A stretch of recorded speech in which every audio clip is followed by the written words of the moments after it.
ભાજપ શાસિત અરવલ્લી જિલ્લા પંચાયતમાં ડીડીઓ તેમજ જિલ્લા પંચાયતના સદસ્યો વચ્ચે અંદરોઅંદર ખટરાક સામે આવી રહ્યો છે। જિલ્લા પંચાયતના સદસ્યો દ્વારા ટીડીઓ દીપેશ કેડિયા સામે આક્ષેપ કરવામાં આવી રહ્યા છે। ભાજપ જિલ્લા પંચાયતના સદસ્યો સાથે સંકલન નહીં રાખવાનો સદસ્યોએ આક્ષેપ કર્યો છે।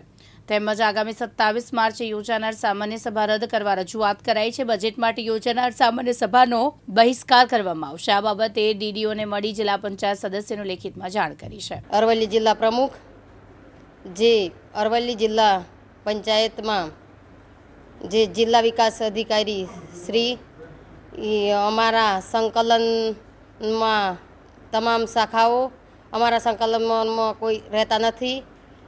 તેથી અમારા જિલ્લા સદસ્યશ્રીઓ ચેરમેનશ્રીઓ અને હું પ્રમુખશ્રી તરીકે સામાન્ય સભાનો બહિષ્કાર કર્યો છે અને અમે કોઈ પણ મીટિંગમાં હાજર રહેશું નહીં।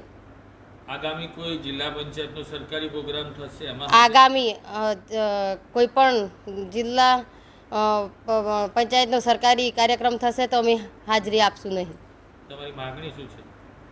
માગણી અમને જિલ્લા પંચાયતના સદસ્યશ્રીઓ અને ચેરમેનશ્રીઓ અને નું માન સન્માન જળવાતું નથી। આજે અમે તમામ સદસ્યશ્રીઓ પ્રમુખશ્રી બધા મળ્યા હતા અને દરેકે નક્કી કર્યું કે જિલ્લા વિકાસ અધિકારી સાહેબશ્રીને મળી અને લિખિતમાં જાણ કરી છે કે 27 તારીખે જે બજેટની મિટિંગ છે એ મિટિંગ કેન્સલ કરી અને આગામી દિવસોમાં અમારા સદસ્યોશ્રીઓ ચેરમેનશ્રી પ્રમુખશ્રીના સંકલનમાં કોઈ કર્મચારીઓ રહેતા નથી તો અમને આ બદલીઓને એવું કરતા હોય તો પણ અમને કોઈ પણ પ્રકારની જાણ નથી કરતા।